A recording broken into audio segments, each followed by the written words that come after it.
So, have you ever thought about really diving into Moroccan culture?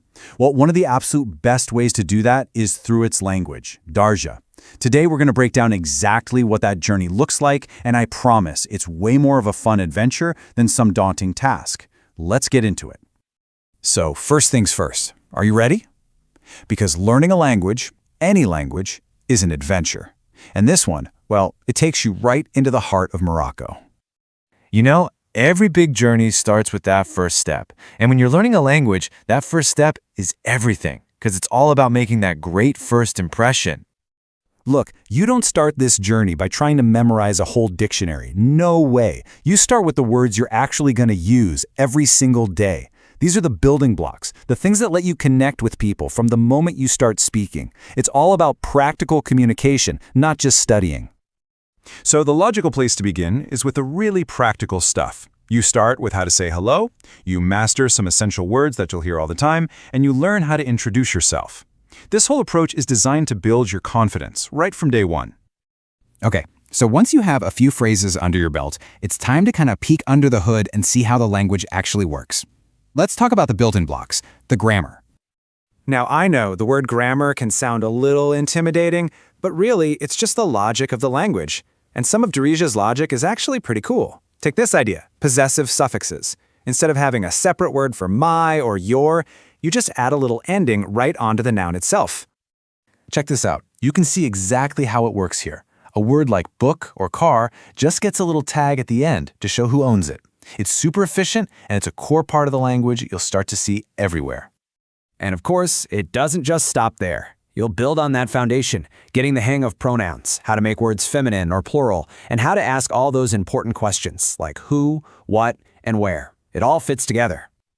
All right, so you've got the basics down and you understand some of the rules. Now for the really fun part, adding all the color and detail to your conversations by building up a rich vocabulary.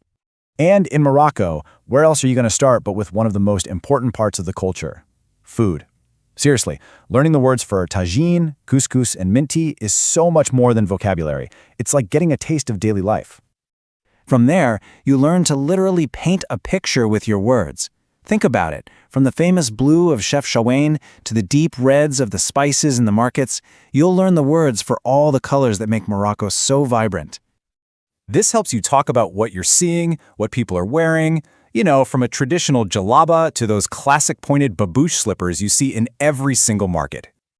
And of course, your vocabulary is going to grow to include all the creatures you might meet, from the camels out in the desert to all those famous, well-loved cats you'll find wandering through every Medina.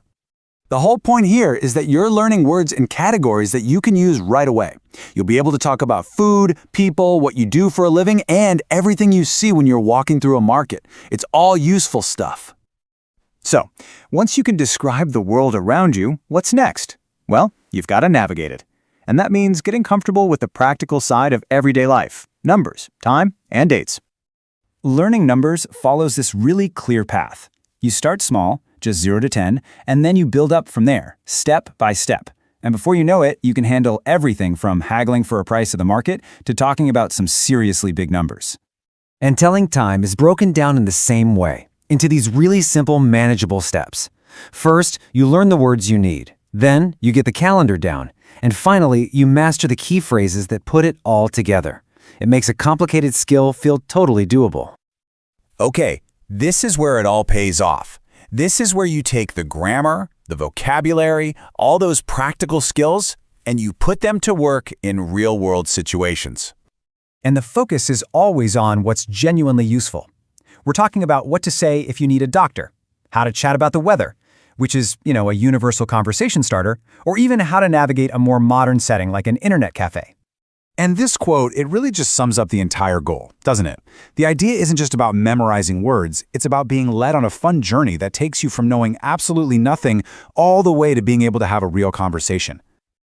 So, I'm going to leave you with this question to think about. After seeing this whole path laid out, from that very first salam to a full-blown conversation, what do you think the first thing you will say in Darija will be?